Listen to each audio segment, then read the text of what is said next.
10. Hoy hablaremos de la batalla por nuestra mente, porque esta es una batalla que todos estamos peleando y es importantísima. ¿Se ha dado cuenta que algunas de nuestras batallas son realmente tontas? Escuché de un hombre que se puso a dieta tratando de perder peso, pero en su camino hacia el trabajo había una cafetería, y él pensó cuán bueno sería tomarse un cafecito con un rico pan de dulce. Y pensó, si encuentro un estacionamiento vacío frente a la cafetería, entro. Y así lo hizo. Después de manejar como 10 veces frente a la cafetería, hubo un estacionamiento vacío. Todos en mayor o menor grado tenemos esa clase de batallas, ¿verdad? Pero hay una batalla que es mucho más siniestra y mortal. Es la batalla por la mente. Esta batalla es entre Dios y Satanás, y el campo de batalla es nuestra mente, nuestra alma. Y todos quienes somos cristianos estamos en medio de esta batalla. Busque 2 Corintios 10, los versos del 3 al 5. Pues aunque estamos en la carne, no militamos según la carne. Porque las armas de nuestra milicia no son carnales, sino poderosos en Dios para la destrucción de fortalezas, derribando argumentos y toda altivez que se levanta contra el conocimiento de Dios, y llevando cautivo todo pensamiento a la obediencia a Cristo. Toda vez que esta batalla es real, este mensaje no solo que es de advertencia, sino también un llamado a las armas.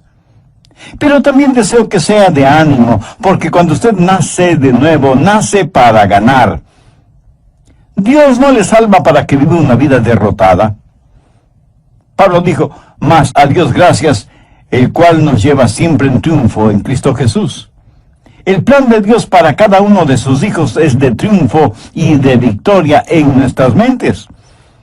Quiero destacar 3 puntos en esta batalla por nuestra mente. Primero, las armas de nuestro enemigo. Veamos nuevamente el verso 4, porque las armas de nuestra milicia no son carnales, sino poderosas en Dios para la destrucción de fortalezas.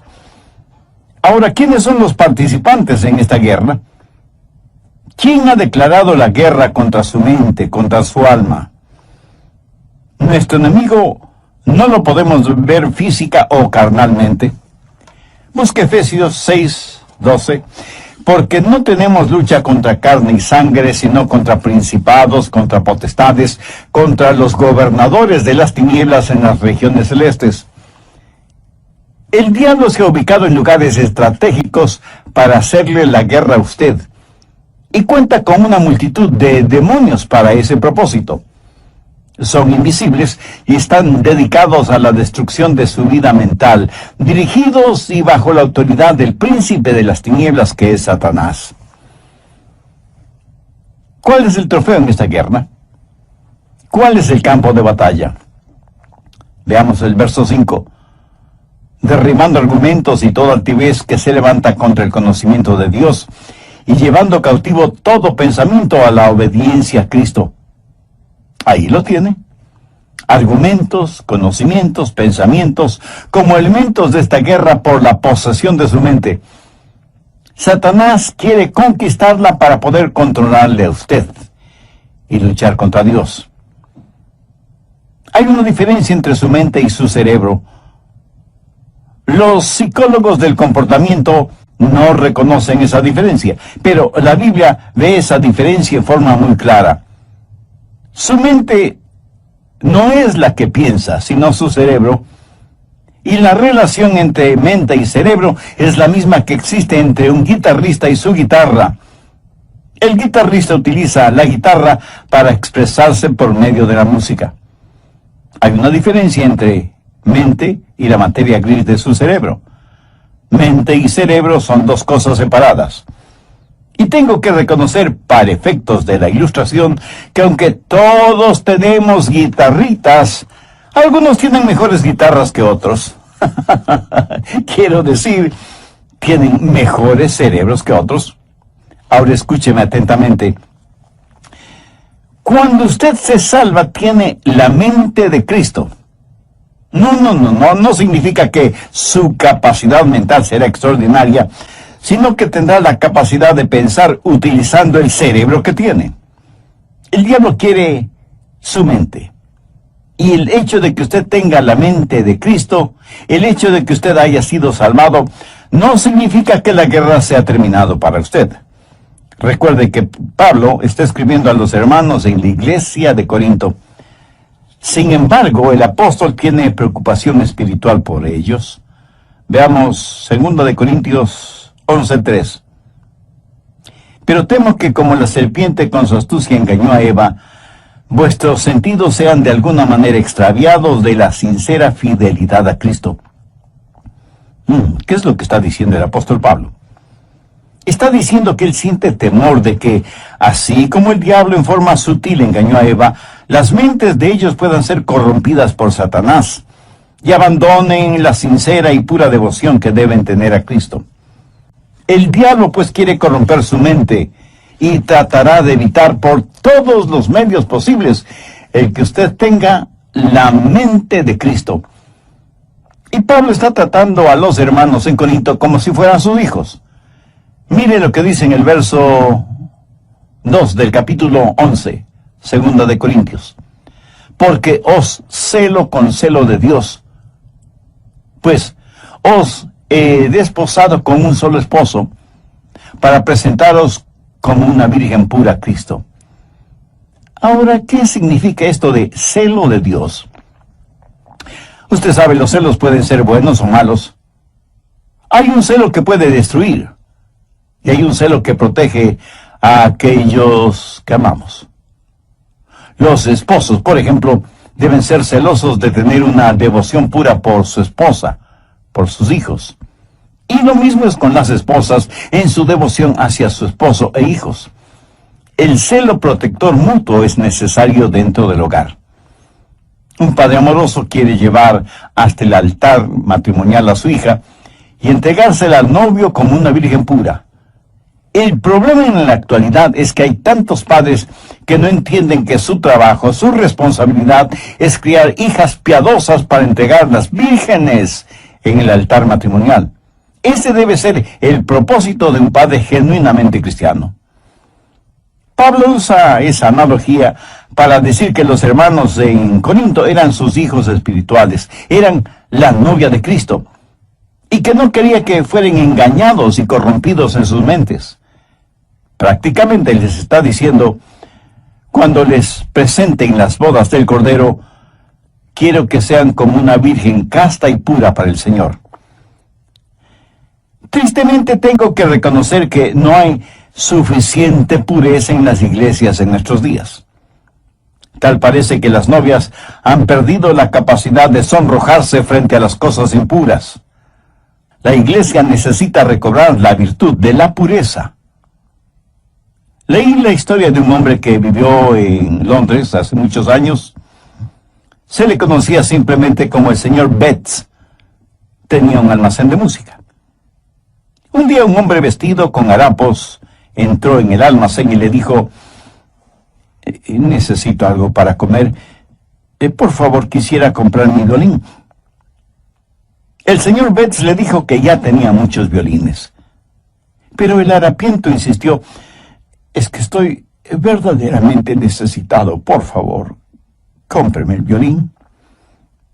El señor Betts le compró el violín, por lo que en Londres hubiera sido el equivalente de $5. El hombre tomó el dinero, lo guardó en sus harapientas ropas y se fue. El señor Betts, que era músico, puso el violín bajo su quijada y empezó a tocar. Armoniosas y resonantes notas salieron de ese violín. El señor Betts se sorprendió de la calidad del sonido del violín y con la ayuda de una vela trató de ver su interior y pudo distinguir dos palabras: Antonio Stradivarius. Y se dio cuenta que tenía un verdadero tesoro en sus manos.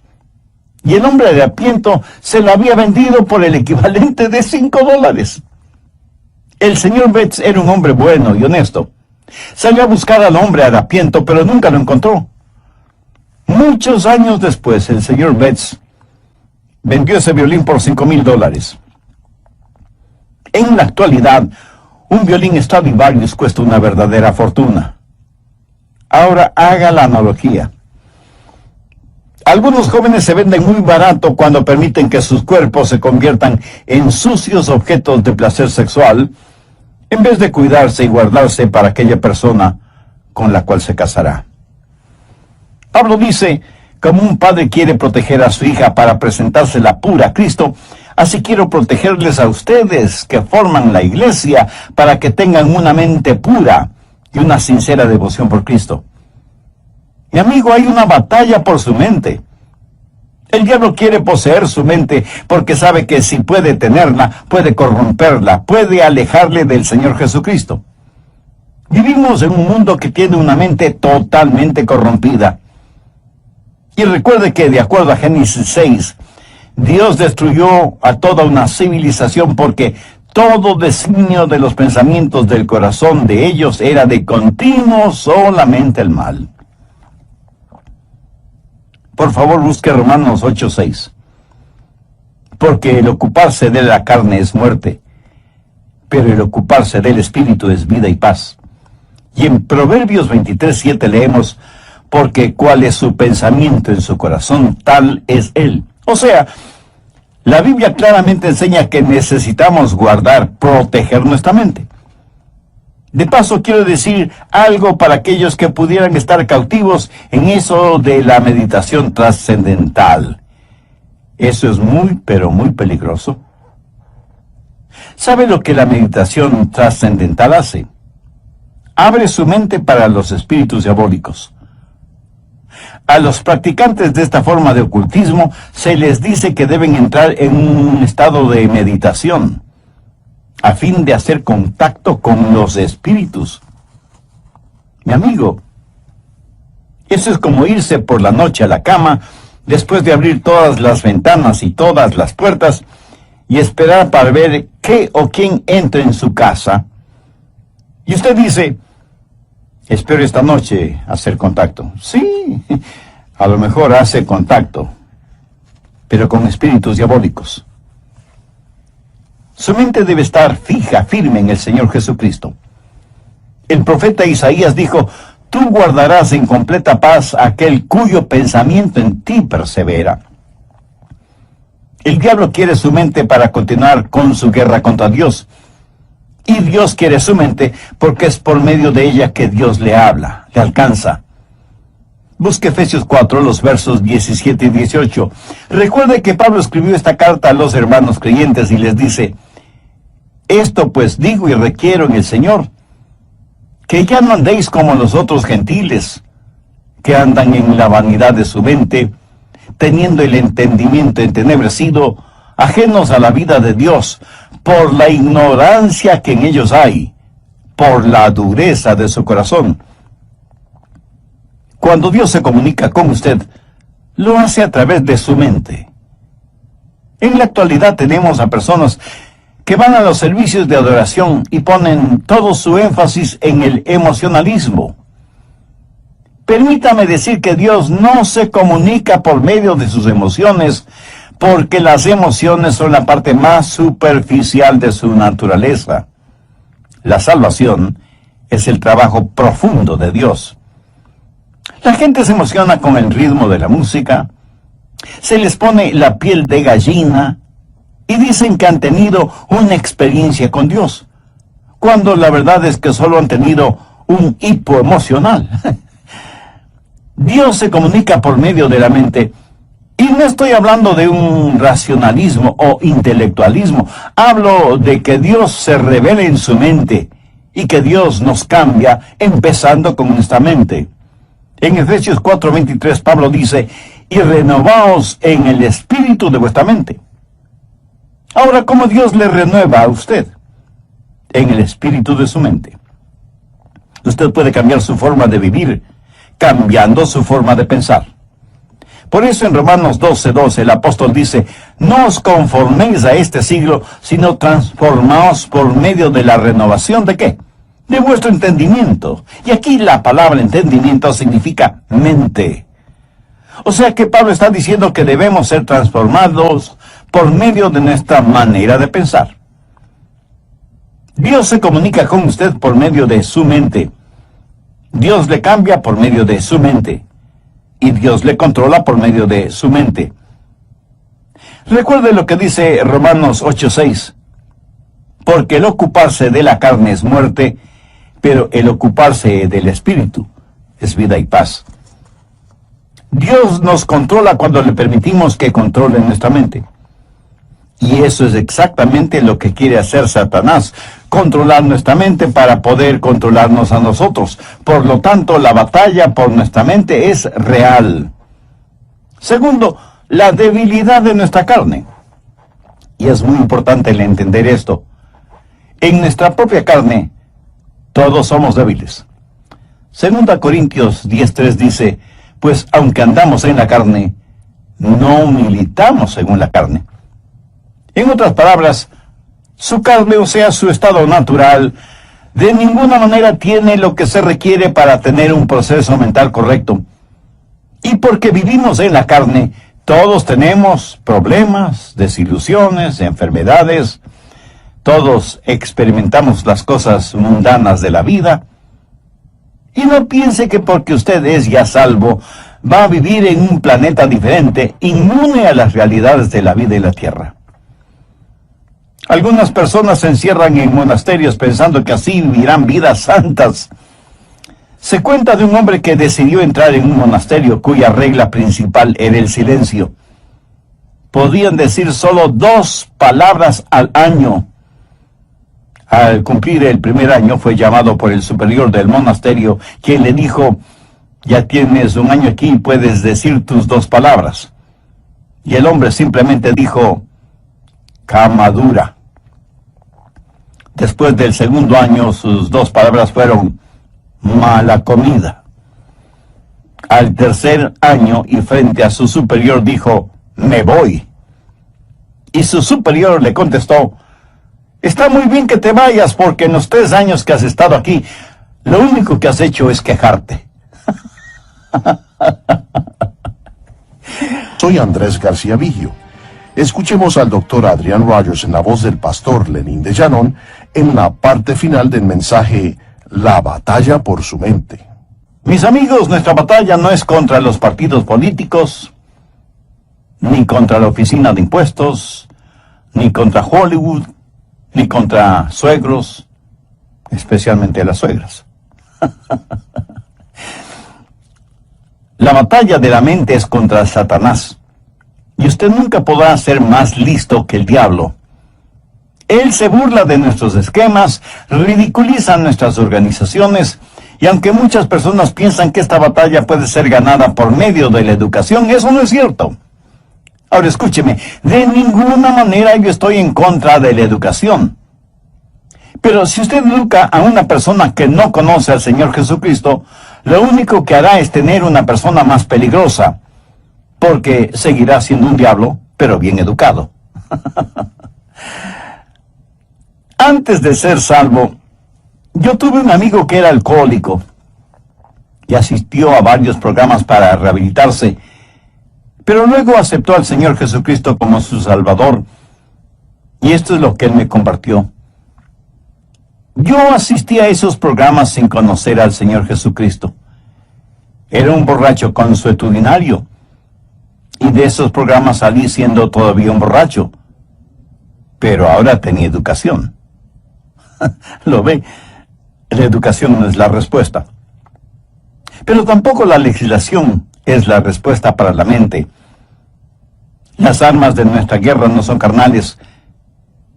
¿Cree usted que las leyes pueden controlar la forma de pensar de los seres humanos?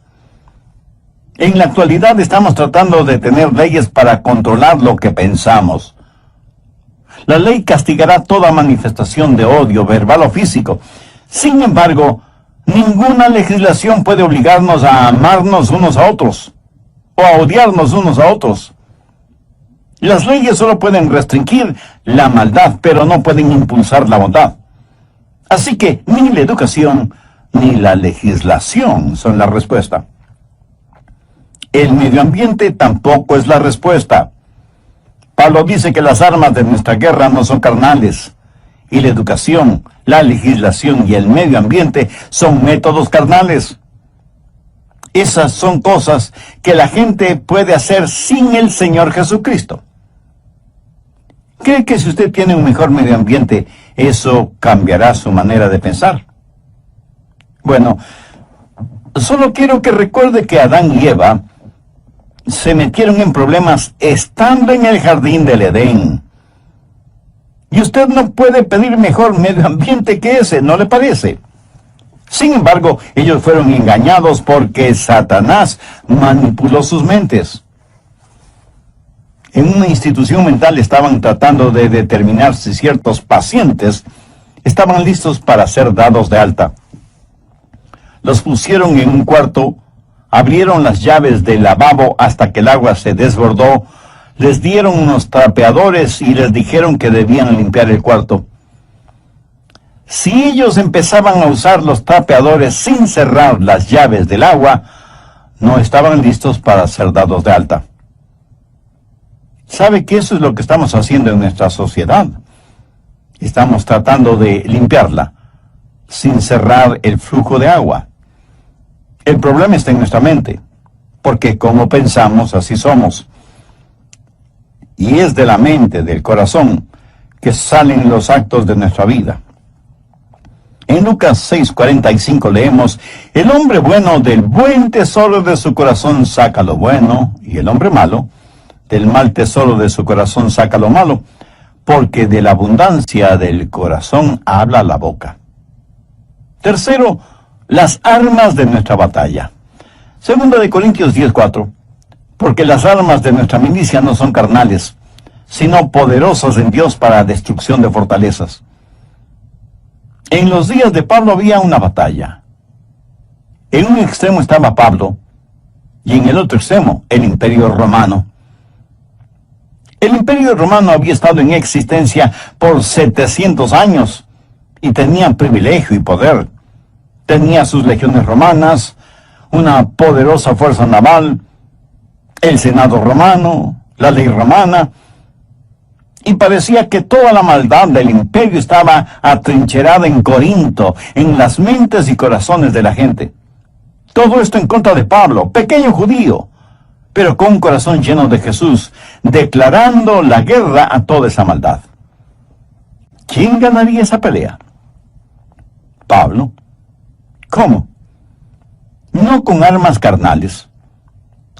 Pablo habla de fortalezas en el verso 4, y se refiere a armas que tácitamente son poderosas en Dios para la destrucción de fortalezas. Las murallas de esas fortalezas iban a ser derrumbadas. ¿Qué clase de resistencia hubo en los corazones y mentes de los corintios entonces y en la actualidad en nosotros? Arrogancia, ignorancia, desesperación. Todas estas son fortalezas de maldad. Y dentro de cada fortaleza, los demonios trabajan en la mente en forma muy organizada, movilizando los ejércitos infernales para hacer más fuerte la resistencia. Sin embargo, Pablo dice que esas murallas se desmoronarán. Y en el verso 5 menciona cosas muy importantes: derribando argumentos y toda altivez que se levanta contra el conocimiento de Dios, y llevando cautivo todo pensamiento a la obediencia a Cristo. Aquí está esa fortaleza con sus altas torres, y Pablo penetrará esa fortaleza para alcanzar a quienes están adentro. Pero durante ese proceso, Pablo dice que tendrá que destruir esa fortaleza. Ahora, ¿de qué está hablando el apóstol? No está hablando de inteligencia, sino de intelectualismo, de sofisticación mental. Pablo sabe que dentro de esas fortalezas hay personas que están cautivas. Y él iba a capturar a esos cautivos para traer todo pensamiento cautivo que estaba secuestrado por Satanás a la libertad de la obediencia a Cristo. Y él no iba a pelear confiando en su fortaleza física, que no la tenía, ni en armas carnales convencionales, que son inefectivas en esta clase de guerra, sino que declara, porque las armas de nuestra milicia no son carnales, sino poderosas en Dios para la destrucción de fortalezas. Pablo dice, las armas de nuestra milicia. ¿Y cuáles son esas armas? En primer lugar, la soberanía de su comandante. Mire lo que dice en el verso 7. Miráis las cosas según la apariencia. Si alguno está persuadido de sí mismo que es de Cristo, esto también piense de sí mismo, que como Él es de Cristo, así también nosotros somos de Cristo. En otras palabras, Pablo dice que pertenecemos a Cristo. Él es nuestro comandante supremo. En Potsdam, durante la guerra, los japoneses le dijeron a Inglaterra y a los Estados Unidos que no se rendirían. Los aliados le dijeron a Japón, si no se rinden, les eliminaremos, les haremos desaparecer, iremos contra ustedes con fuerza devastadora. Los japoneses dijeron, pelearemos contra ustedes. Las fuerzas aliadas bombardearon Hiroshima y Nagasaki con las primeras bombas atómicas utilizadas en la guerra. Los japoneses se rindieron después de que prácticamente casi fueron borrados de sobre la faz de la tierra. Satanás ha estado tratando de hacer hasta lo imposible para ganar esta guerra que tiene contra Dios. Cuando el Señor Jesucristo murió en el Calvario, fue como si hubiera dejado caer una bomba atómica sobre el diablo. Jesús dijo, ahora es el juicio de este mundo, ahora el príncipe de este siglo será echado afuera. Pero Jesús no solo es nuestro comandante supremo, sino que en segundo lugar tenemos su autoridad para hacer aquello que nos ha mandado hacer. En el verso 8 Pablo dice, porque aunque me gloría algo más todavía de vuestra autoridad, la cual el Señor nos dio para edificación y no para vuestra destrucción, no me avergonzaré. Aquí el apóstol está hablando de autoridad. ¿Pero qué es autoridad? Es el derecho legal de actuar en representación de otra persona. Jesús, quien ganó la guerra, nos ha dado ese poder legal. David con su pequeña onda y Dios se enfrentó al gigante Goliat y lo mató. Yo francamente preferiría tener una pequeña onda y la ayuda de Dios que la espada de Goliat sin Dios. Jesús nos da esa autoridad. Anote al margen Lucas 10, los versos 19 y 20, que registran las siguientes palabras del Señor Jesús. He aquí os doy potestad de hollar serpientes y escorpiones, y sobre toda fuerza del enemigo, y nada os dañará. Pero no os regocijéis de que los espíritus se os sujeten, sino regocijaos de que vuestros nombres están escritos en los cielos. Jesús dice que como hijos suyos tenemos poder, tenemos autoridad sobre todas las huestes diabólicas, pero que no debemos envanecernos ni regocijarnos por eso. No debemos ser orgullosos de tener esa autoridad, sino que nuestro gozo verdadero debe ser el saber que nuestros nombres están escritos en los cielos. Escúcheme, no es cuánto sabe usted sobre el diablo lo que le libera. Es su conocimiento del Señor Jesucristo lo que le dará la verdadera libertad. No hemos sido llamados a ser creyentes cazadores de fantasmas espirituales. La Biblia dice que debemos resistir al diablo, no que debemos cazarle. Así que no solo tenemos que entender, en primer lugar, que tenemos un soberano que es nuestro comandante, y en segundo lugar, que tenemos su autoridad para llevar a cabo sus órdenes, y en tercer lugar, que hay la certeza de nuestro valor, de nuestro coraje, de nuestra osadía espiritual. Veamos una vez.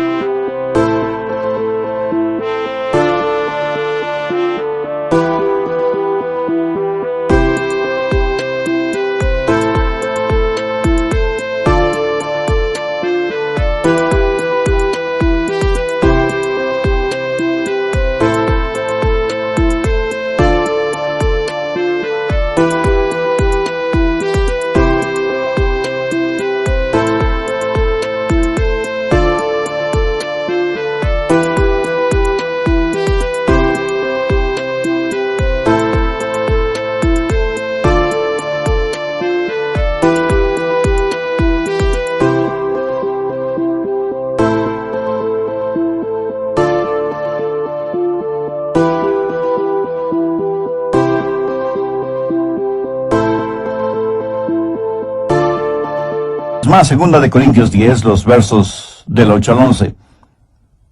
Porque aunque me gloríe algo más todavía de vuestra autoridad, la cual el Señor nos dio para edificación y no para vuestra destrucción, no me avergonzaré, para que no parezca como que os quiero amedrentar por cartas. Porque a la verdad, dicen, las cartas son duras y fuertes, mas la presencia corporal débil y la palabra menospreciable. Eso tenga en cuenta tal persona, que así como somos en la palabra por cartas, estando ausentes, lo seremos también en hecho, estando presentes. ¿Qué motivó a Pablo a escribir estas palabras? Bien, veamos brevemente el trasfondo del asunto. Algunas personas decían que Pablo siempre estaba escribiendo cartas duras y fuertes, pero que cuando él estaba presente tenía más bien un carácter débil. Decían, el león no es tan feroz como lo pintan. Y Pablo tiene que asegurarles que tanto como era fuerte y duro en sus cartas, lo mismo sería en forma personal cuando estuviera entre ellos. Pero les dice algo más, que pertenecía a Cristo y que Cristo había ya ganado las batallas por él, que Cristo mismo le había dado autoridad y que debido a esas circunstancias tenía el valor y el poder para ganar esta batalla de la mente. Por favor, escúcheme con atención. Lo que usted piense, eso es lo que será. Chuck Swindoll está en lo correcto cuando afirma que la actitud de una persona lo es todo. Una vez que usted ha recuperado la fortaleza de su mente, necesita de inmediato protegerla, resguardarla. En Proverbios 4:23 leemos, sobre toda cosa guardada, guarda tu corazón, porque de él mana la vida. En los aeropuertos de las más grandes ciudades metropolitanas del mundo, las medidas de seguridad son realmente impresionantes. Sensibles detectores metálicos avisan al personal correspondiente si usted tiene en sus bolsillos llaves, monedas o cualquier otro objeto metálico. Detectan anillos, aretes, collares, pulseras, relojes. Y en la actualidad las cámaras de rayos X pueden ver la totalidad del cuerpo humano, por si alguien trata de llevar oculto entre su ropa íntima algún objeto o sustancias prohibidos. A veces pienso que sería formidable el tener esos sofisticados detectores a la entrada de las iglesias para detectar el pecado. Pero si tal cosa fuera posible, estoy seguro que nadie quisiera entrar en las iglesias, ni siquiera sus pastores.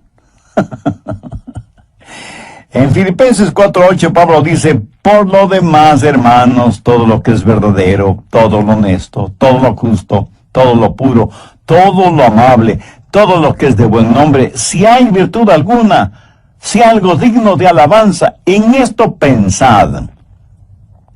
Dios nos hizo de tal manera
para que no podamos pensar en dos cosas distintas al mismo tiempo. Permítame explicar de esto. Si usted está pensando en algo que es bueno y correcto, de ninguna manera puede pensar al mismo tiempo en algo malo e incorrecto. Y usted no tiene que ser inteligentísimo para ver la lógica de esta declaración. Y aunque ya lo he mencionado varias veces, usted es lo que piensa. Proverbios 23:7 dice, porque cuál es su pensamiento en su corazón, tal es él. Proteja su mente. Tenga al Señor Jesús como el punto central de su mente. No permita que el diablo le robe la devoción de su corazón puro hacia el Señor Jesucristo. Viva permanentemente enamorado de Jesús y jamás se avergüence de confesar su amor por Él. ¿Se avergüenza usted de confesar su amor, de declarar su amor por la persona que verdaderamente ama? Estoy seguro que no. Cuando sus pensamientos, su corazón están enfocados, centralizados en el Señor Jesucristo, ya no habrá espacio para pensamientos sucios, lujuriosos, malvados, orgullosos, pervertidos, que constantemente nos bombardean. Y si alguien me pregunta, Pastor Rogers, ¿cómo empiezo todo ese proceso? Bueno, gracias por su honesta pregunta. Debo empezar diciéndole lo siguiente. Comience entregando su corazón a Jesucristo. Pablo en 2 de Corintios 4:4 dice, en los cuales el Dios de este siglo cegó el entendimiento de los incrédulos, para que no les